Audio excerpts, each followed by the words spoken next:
경제 전략, 경제 외교 전략이에요. 1대1로만은 미중 통상 관점에서 굉장히 다르지 않아요. 다르지 않아요. 왜? 이건 다음의 문제예요. 인도태평양과 1대1을 인도태평양 전략을 가지고 1대1을 견제하는 그런 다음 게 이루어집니다. 그래서 전반적으로 이런 것들, 중국은 바로 이런 것들에 중국이 가고자 하는 전략에 대한 견제, 이렇게 인식을 하고 있다는 거죠. 그래서 이것도 보면 이제 보시는 대로 아래그림입니다. 중국이 아까 2PDB 상징인데 2030년 그 전에 파란선과 빨간선을 중국이 펼쳐는 그레이존입니다. PDB 상징. 저 그레이존이 만약에 미국이 중국에 대해서 지금 하지 않고 5년 후에 미중 통상 관찰을 꺼내가지고 중국을 견제하려고 했다면 불가능합니다. 견제가 되지 않죠. 지금 통상적으로 미국의 GDP 한 40% 수준에 갔을 때 독일도 그렇고 일본도 그렇고 그 나라를 제압을 시켰던 거죠. 이미 중국의 GDP가 70%일 거랍니다. 앞으로 5년 후에 중국의 GDP가 미국의 GDP를 한다면 전쟁 외에는 경제적으로 컨트롤할 수가 없습니다. 그래서 지금 한 10년 전 지금 아니면 경제적으로 중국을 다루지 않으면 안 돼요. 시기적으로 더 이상 지나면 안 돼요. 그래서 가장 필요할 때 하고 있는 거예요. 그 다음에 1인당 지위도 그렇고 우리가 여태까지 중국을 얘기할 때 중국은 저와 중진국 관계에 빠질 거야 라는 거예요. 근데 아니에요. 넘어가고 있고요. 올해 중국의 1인당 GDP가 만불해야 겁니다. 지금 9천 다 없었고요. PPP로 봐서는 2035년이면 3만 5천 불 빼요. 이게 견제라고. 저 자체가 리스크가 되는 거고요. 그 다음에는 수출대국입니다. 그냥 수출대국하니까 그래서 수출대국하니까 중국까지 수입해서 조립해 가공제로 수출할 때하고 지금 국내에서 다 조립해서 만들어서 수출할 때 다르기 때문에 수출대국에서 수출 강국을 하겠다. 수출 강국은 하이테크 제품을 수출하겠다. 지금 미국이 주도하고 있는 이게 바로 수출 강국제의 기본입니다. 업그레이드를 그렇거든요. 그런 거 하겠거든요. 그러면서 무역 불균형이 나타나니까 결국 무역 불균형을 해소해야 되겠다. 근데 무역 불균형은 사실은 여러분 잘 아시는 대로 관세 두들긴다고 중국의 문제만은 아닙니다. 미국 내부의 문제죠. 글로벌 밸류체인의 문제입니다. 그래서 관세를 때문에 아무리 중국에 압박을 줘도 미국의 무역 적자는 해소되지 않습니다. 압니다. 미국도. 다만 해소하려고 노력을 해요. 해소하려고 노력을 하려면 무역 수지 적자를 해소하는 게 뭡니까? 수출을 줄여주고 중국이 미국에 수입을 줄거나 미국도 수입을 확대하는 거예요. 수출을 줄이는 건 거의 불가능한 거죠. 결국 사라. 그래서 악습하는 게 뭐냐면 1년 동안 1.2조 1조 2천억 달러 사수께 추가로 이런 얘기를 약속하는 겁니다. 거기에 대해서 트럼프를 만져봤죠. 중국에서 그런 약속을 해왔어요. 그거 되게 좋은 것 같아. 합수가 석상이 잘 되고 있어. 이렇게 표현을 한 겁니다. 그런 문제죠. 근데 올해 더 들었어요. 작년에. 근데 관세 전쟁 가지고 실제 피해자는 누구냐면 지금까지 보면 미국이 승리는 아닙니다. 아직까지는 미국보다 중국이 우위에 있습니다. 지금까지의 관세는 몇 달간의 관세는. 그 다음에 소비대국이 되고 최대 소비대국이 서비스 시장이 되는데 보면 오른쪽 그림을 보시고 시장 개방률은 다른 나라들에 비해서 엄청나게 낮습니다. 개방이 안 되는 거죠. 시장이 커지면 뭡니까? 개방이 안 됩니다. 내가 들어갈 수 없습니다. 저런 것들은 다 답이 필요합니다. 그래서 저 오른쪽 그림을 보시면 중국 시장을 개방시키는 서비스 시장에서 그게 금융분야. 또 하나는 중국의 자본시장은 여러분 아시다시피 거의 개방되어 있지 않습니다. 중국에 몇 가지 있어요. QP 제도라든지 미주시가들 몇 개 가지고 했는데 중국 전체 주식에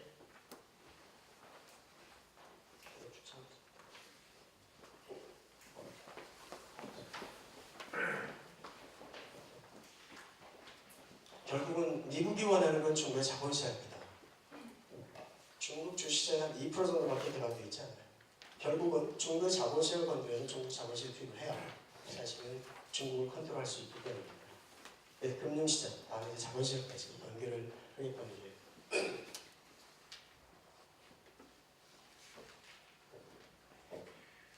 기업입니다.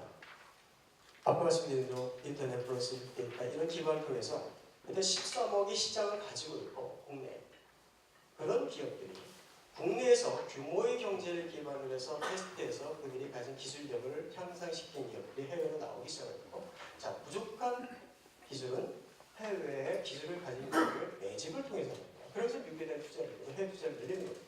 그게 좋은 출시예요. 이러면서 하여튼 저 유럽 재정위기 때 유럽 기업들 다 매집해. 싼 값에 헐값에. 그랬죠? 미국은 한 겁니다. 하니까 미국은 규제를 되겠다. 기본적으로 통신 장비, 반도체 관련된 기업들 다. 그래서 결국 규제를 할 수밖에 없는 겁니다. 왜? 부족한 기술들은 앞에 보시는 대로 이 핵심 칩에 관한 기술이 상당히 약합니다. 그럼 저런 것들은 어떻게 할 수 있냐? 자체 개발하는 시간이 많이 필요하거든요. 결국은 기술을 가진 사람, 기업을 매집하는 거예요. 그게 대미 투자의 중요한 핵심 중에 하나입니다. 그걸 막을 수밖에 없고, 해외 투자의 그 핵심 중에 하나가 그렇기 때문에 중국 기업이 해외로 나가는 거예요.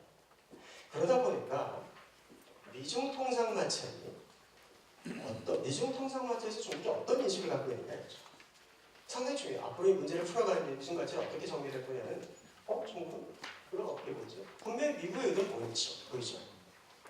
미중 무역 적자를 줄여가고 중국의 부상을 견제하고 이런 데 보입니다. 그럼 중국에서 어떤 인식을 가지고 이 문제를 보느냐 보시는 대로 통상 압박의 목적이 세 가지가 있다고. 아니, 경제적 목적. 아까 말씀드린 무역 수지 적자를 해소하는 겁니다. 만약에 미국이 중국에 대한 압박이 무역 수지 적자를 줄이려고 하는 거라면 좋아. 미국 산을 사서 내가 줄여줄게. 할 수 있다고. 그래서 중국 계속 약속한 것들에 한 40% 정도 내가 당장 풀어줄게. 풀어줄 수 있어 라고 얘기하는 것들이 다 저런 거예요. 무역 수지 적자 줄이면 줄 수 있다는 거죠. 근데 알아야죠. 안 돼. 불가능한 거야. 다만 미국 산을 내가 더 사서 줄여줄게. 하는 거예요. 정치적 동의가 있어요. 트럼프 중선을 중간선거를 하고 또 내년에 이제 재선을 해야 되지 않습니까? 그때 그 카드로 쓰고 있다는 거죠. 그리고 중간선거가 끝나거나 재선이 끝나면 약화될 수도 있고 강화될 수도 있고. 그렇죠. 그래서 저는 그때 대응합니다. 문제는 뭐냐면 전략적 동의. 앞서 말씀드린 중국이 경제 대국에서 경제 강국하는 이런 큰 전략 속에 중국의 부상 자체를 견제하려는 게 있다 보면 이거는 우리도 수용할 수 없다.